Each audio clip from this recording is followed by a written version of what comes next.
Justice of Whatever podcast for 30 minutes. All right. How you doing? Doing good. Thanks for having me on. Oh, yeah, for sure. So how's your day been? It's been good. I mean, we're here at CBC Community Bible Church. You forgot the name. Yeah. I was already. CBC Church. We've been here for years, bro. I know. But we are here. It's a beautiful Sunday morning. We got to serve this morning together, which, I mean, serving with you is the best. Appreciated. Of course. But yeah, I mean, just glad to be here. Mm-hmm. So good. Alrighty. Well, is there how about this? So since 2025, let's do this so it'll make it easier. Okay. So since 2025, what do you think is the best shot that you've done? Oh my gosh, the best shot that I've done for the social media. I want to try and whittle it down so it's not so big, but I don't know how to put it. Yeah. So I think one of my favorite shots that I've done was during a baptism, actually. Oh, wow. And funny I say that because it's baptism weekend. Biggest party in San Antonio. Right. But yeah, it was a baptism shot. I was standing kind of close to where the photographers stand. Right. And I just got that shot where it's like super clear. Yeah. And as soon as they go down and they come up, it's like that celebration. Oh wow. Yeah. It was really cool. That's epic. Yeah. How about you? Dang. I think. Oh well, this would be back in 2024. I mean, I guess I'll count. Let's just whatever. Yeah. So I guess my favorite shot is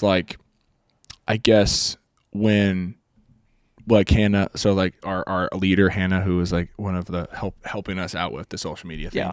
She told me to get some kind of cool shot, to walk down the aisle and to get all those people for the first time. Yeah. And when I did that, and it was really cool, and it was everybody in the office was holy cow, that's awesome, dude. So it's really, I think I have a lot of good shots. I think today I got a really good shot with just baptism, just these close-ups that I got with just seeing them getting baptized and stuff, and they're not. So the rule of thumb for our social media thing is that we can't do it too far away.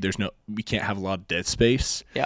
The only dead space we can have is right at the top, so we can put text and stuff like that. Yeah. But other than that, it's no dead space. Yeah. Otherwise they're gonna be so and don't mess with the LUTs, because don't do that. Because the second time I tried Blackmagic, they had this LUT on where it made everything pop. Oh yeah. It was like that, if it was this box, it was bright blue. Mm-hmm. That's how blue, everything was exposed so much. And she kept telling me, it's not your fault. It's not your fault. Hannah, who was telling me, it's not your fault. But I was kind of feels. But at the same time, guess not, because I didn't know what I was doing at the time. We just started using Blackmagic. So, I mean, I know you hate it, but it's one of those love-hate things. I try to use it as best as I can. Yeah, it's really, I don't know how to use it probably as much as but I have been trying to use it a lot more. I'm not using it for this video right here, but I'm just using the typical camera. But Blackmagic is it's kind of showed me how to make footage look better, how to adjust it. That's how it does to me. Yeah. So anyway, so also today, our Pastor Ed is and his wife are bringing a sermon about communication within relationships, which you and I are single, so this yes. So maybe this will be helpful advice for the future. Yes. So, we can look back on it. Yeah, I've never dated once. I've had a few crushes. Those went to dirt. So I guess I'll call it. Oh man, yeah. I mean, I have dated before. They went well in my opinion, but I guess for the other person, not so much. No. But since then, I have not kind of stepped my foot into the dating pool. But I'm thinking about getting back out there. So just saying, careful. I know. This should be the church should be the place where you should meet somebody. Exactly. That's my opinion. That's just my opinion. It's just like what our pastor says. If you want to meet somebody, serve within the community and stuff like that. Then when your mind's focused on your ministry, God's just gonna be like, hey, you're ready. Yeah. Here it is. And what's funny is that I've heard so many stories where they're like, okay, God, I don't want to date anymore. And then the person comes in their life. They're like, how the heck did I? Exactly. Because that's how God works. He's like, you're focused on me, so let me give you what you desire, because you're focused on him. Now, gotta make sure it's morally desire. Like he's not gonna give you like, you're like, well, I want $1 million. He's not gonna allow you to rob a bank. Like, that's not yeah, I want some money now. Okay, there you go. Just right there. Here's a crowbar. Oh man! But so you want to be mindful of how you want those desires, exactly, but God still provides desire, still allows desires to be fulfilled if we focus on Him. Which, like Matthew 6:33, seek first the kingdom of God, and all these and His righteousness, and all these things will be added onto you. Yeah. So if we focus on Him, then He gives us the desires of our heart. So that's good. I really want to date somebody, but I'm waiting for the right opportunity because I am not ready. It's always in God's timing. I feel like because I feel like if you rush it and you try to force it, it's just gonna put you in a position where you're either it's gonna break you down, or y'all are just gonna fall together. Yeah. You know. Oh yeah. So that's a word. Yeah, that's my thing.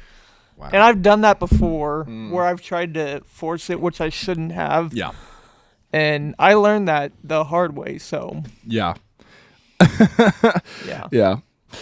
All right. Well, let's think. So we also are we're not just doing social media. We're also in college ministry, which I'm not in college. Me either. So it's called College Plus because it doesn't have to be just college.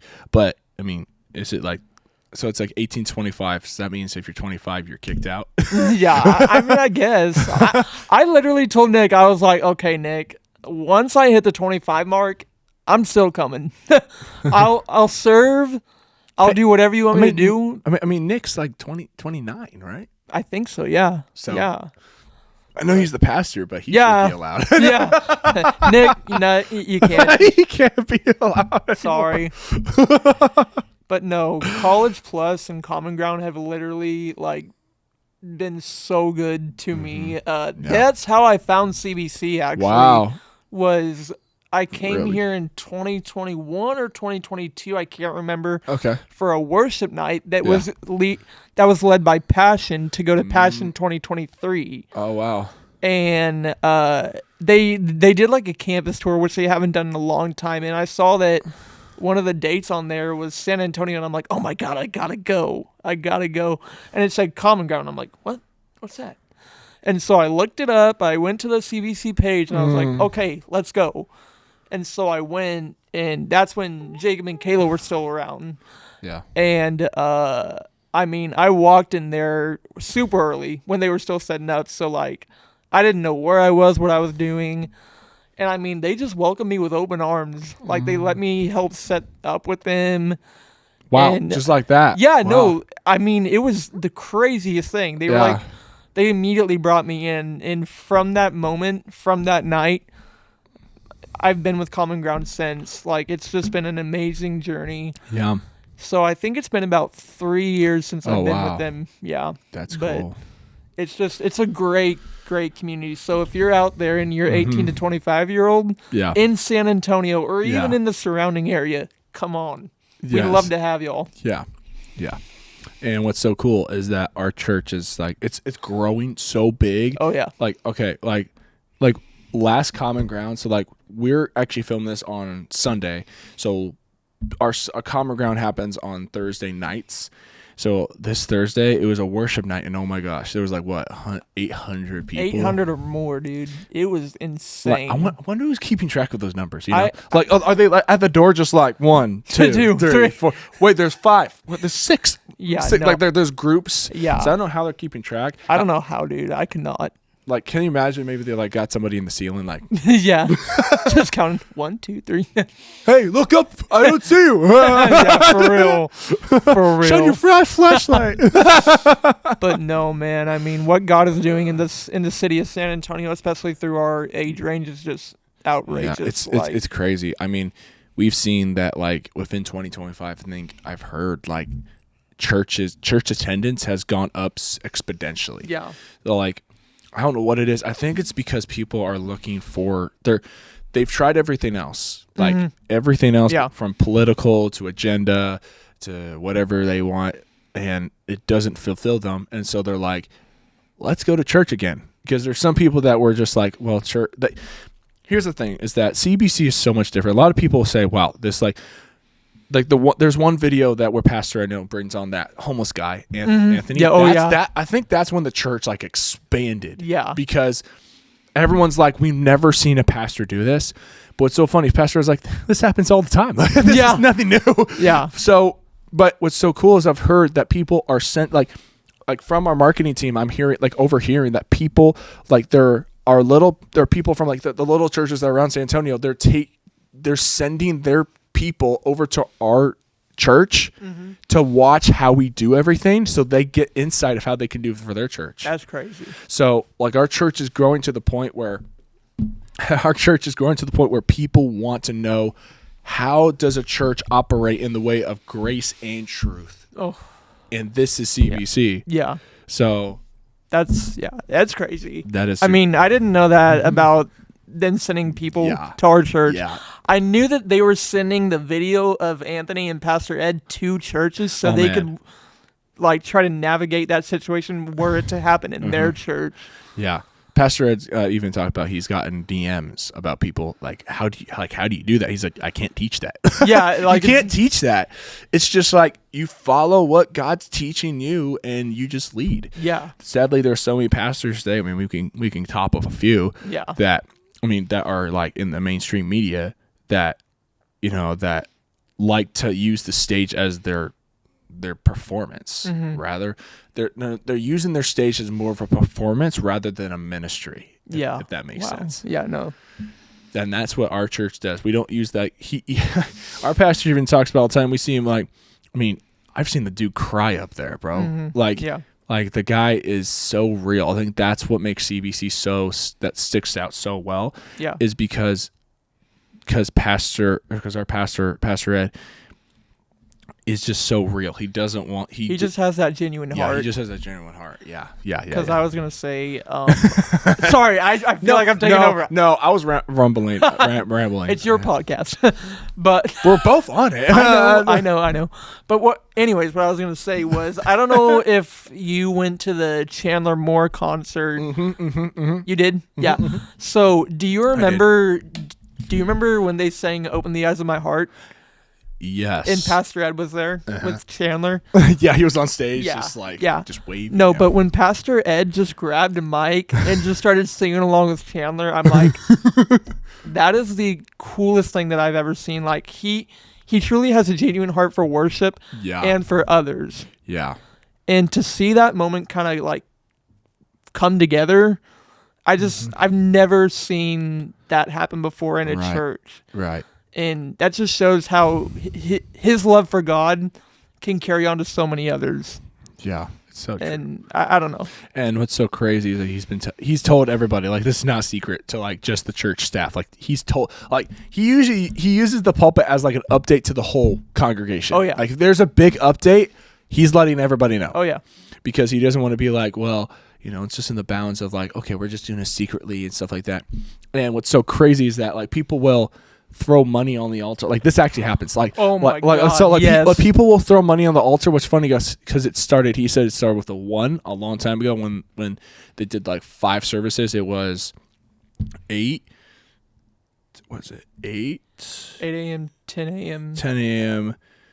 11:30, 12, and 2. 2, yeah. 2, but I think before they had 4 services. Like. Yeah. I don't remember. But you probably maybe right there. But at he said it started with the 1. That's where all that throwing on the money started with. Wow. Is all of that money being thrown on the altar. And what's so crazy is that he'll be like, I don't want it. Like people, like I've seen people like be like, here, bro. No, I don't want it. I don't want it. I think the first time I saw that was with Anthony and Ed when they were just talking and explaining what was going on in Anthony's life, and I literally see someone with $200 walk up to the altar and just put it there, and then right after that, it just became a flood of people just putting money on that altar for Anthony. And what I loved Pastor Ed saying is like, we're not going to put all this in Anthony's hands. We're going to hold on to it. Yeah. And when he gets in a place of where he knows how to control it, we're going to continue to give it to him. Yeah. Because you can't just throw that much money in someone's hands and expect them to, like, know how to use it for the right things. Because, I mean, I don't know Anthony's story, but I met him once, but I can just see that it wouldn't have gone in the right direction. No. Sadly, right now, he is, from what I heard, he's incarcerated. Oh, wow. So he got, I think he tried to get help twice or something like that, and he just fell back in. Man. So yeah, that is the reason. Pastor Ray was right. That is the reason why we didn't just give the money to him. Like, here's all this money. Yeah. Like he probably would have done something worse. So yeah, but jail cells still have usually have TVs and stuff. So he's probably still watching services. Yeah. Like, I don't know if he's watching art. I don't know what service he watches, but like right now the 11:30's going right now. Yeah. And so so we're hoping that that God softens his heart. Yeah. Because, I mean, yeah. And when he gets out, we're going to throw a party. I remember Ed saying that. Ed saying, yeah, once he gets out, once he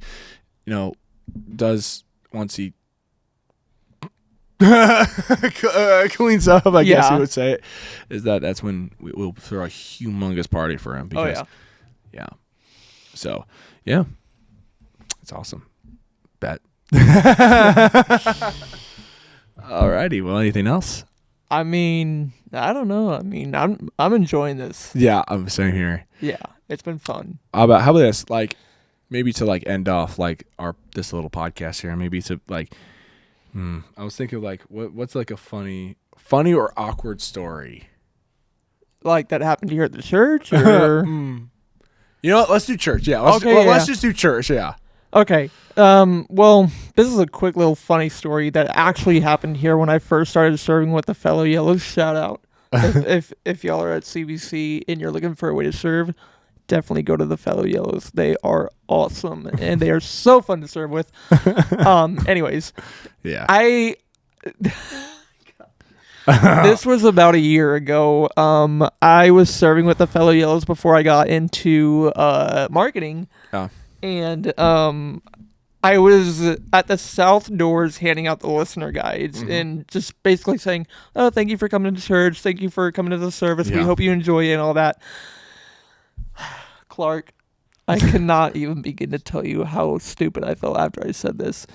That I was handing a listener guide to a family, and I don't remember what they said, but when I handed it to them, they said, oh, thank you. And I said, have a great day.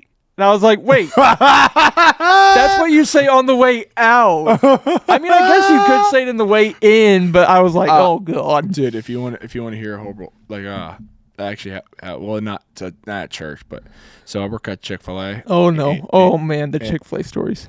And there's this one time, well, actually, it was just yesterday, actually. And, so I'm host, which means I'm doing the tables and making sure everyone has what they need. And I don't know what's happening, but my brain likes to turn off once in a while. I'm just going to say that, I guess.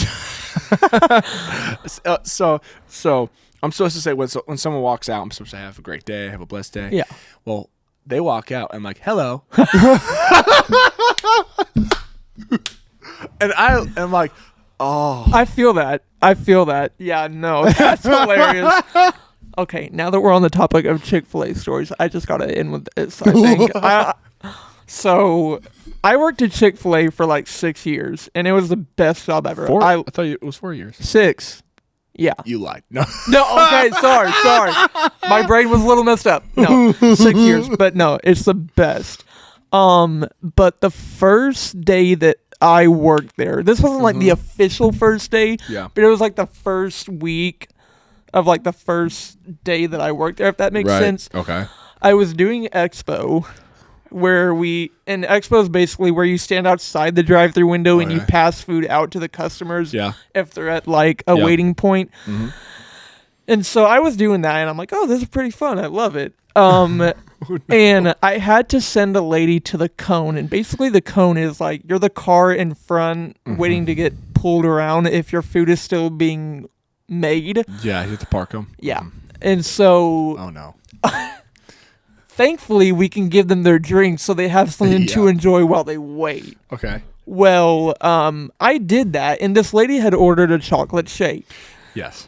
And so I handed it to her, and I was like, okay, if you wouldn't mind just pulling around, we'll have your food out shortly. And she completely ignored that and was like, my shake is too thick. And I'm like, I'm sorry? And she goes, my shake is too thick. I'm not enjoying it. And she goes, can you remake it? And I'm like, yeah, we can remake it, and we'll bring it around to the front of the store where you're parked at and where you're waiting. And she literally said, that's not good enough for me, and poured it on me. What?